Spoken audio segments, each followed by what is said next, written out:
আসসালামু আলাইকুম।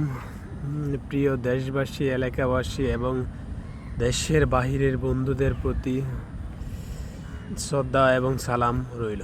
আসলে আমাদের বাংলাদেশে যে কুরবানি ঈদ আসছে, মানে এইগুলাকে আসলে ইসলাম অনুযায়ী হয় না কি হয় না, সেটা তো মানে আমাদের এলাকাবাসী এবং দেশবাসী একটু মানে যারা কুরবানি দেয় আর কি, তাদের একটু ভুল ত্রুটি আছে অবশ্যই। সেই বিষয় নিয়ে আজকের কথা।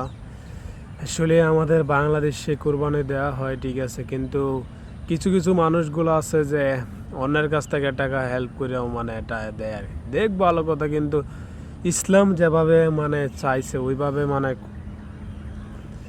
ওইভাবে মানে তো হয় না। আসলে কুরবানি যাদের সামর্থ্য আছে তারা কুরবানি দিবে ঠিক আছে, কিন্তু যাদের নাই ওরা তো অবশ্যই মানুষের কাছে যায় মানে মাংসের গুস্তুর আনার জন্য। বা আমাদের দেশের মানুষ যে মানে কীরকম যে একটা জিনিস দিবে না, সুন্দর করে বোঝাইতে পারে, বলতে পারে ভাই কুরবানি দিয়েছে, গরিব মানুষকে দিবে, আত্মীয় স্বজনকে দিবে, এটা সে অবশ্যই। কিন্তু যারা দিতে চায় না তারা বাড়ির সামনে একটা সাইনবোর্ড টাঙ্গায় লিখে দেখ যে আপনাদের জন্য দেওয়া মানে নিষেধ।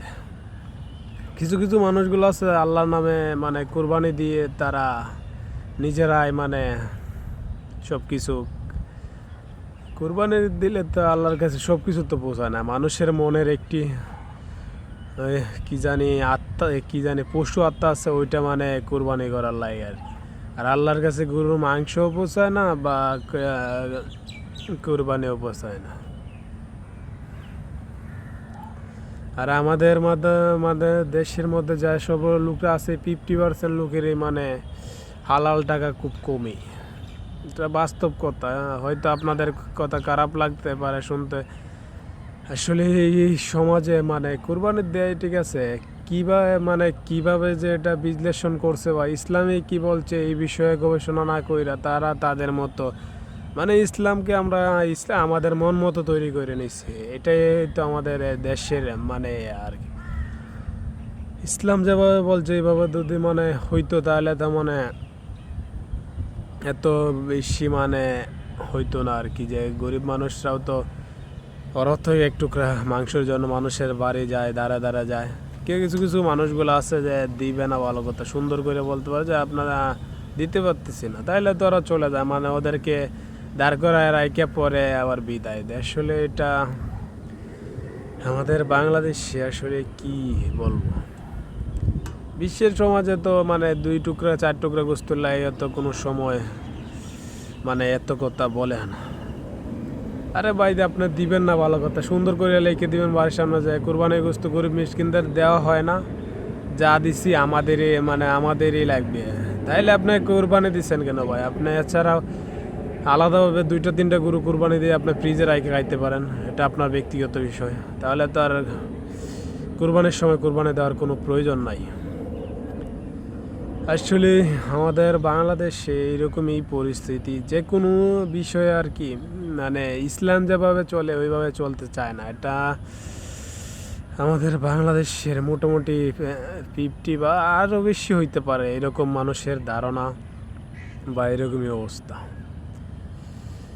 আরে ভাই আমি লবণ বাঁধতে গেলে বা পাশের বাড়ির লোকজন হয়তো আমি পুরোপুরি হেল্প না করতে পারবো, কিন্তু ঈদের দিন বললে তো একটু হেল্প করা যায় নাকি, যে একটা কিছু দেই। হয়তো যারা মানে কষ্টে আছে তারা দিতে পারে না, আল্লাহ তাআলা তো অনেক মানুষকে কোটি কোটি টাকা দিচ্ছে, ওরা তো মানে গরিব অসহায় মানুষকে হেল্প করতেই পারে, এটা স্বাভাবিক। হয়তো আমি একটু ছোট মানুষ, ভুল ত্রুটি হইতেই পারে এই বিষয়ে। তাইলে আপনারা একটু মসজিদের যে মুয়াজ্জিন আছে, ইমাম সাহেব আছে, তাদের কাছ থেকে একটু জানতে পারেন, যায় না সুন্দরভাবে দিলে তো মানে সবারই আমরা তো একসাথেই বাঁচতে হবো ভাই। যখন মানে একটা মানুষ মৃত্যুবরণ করে তখন আর জানাজার মধ্যে দাঁড়াইলে যে কে কারে মারছে ওইটা মানে চিন্তা ভাবনা থাকে না, ঠিক আছে?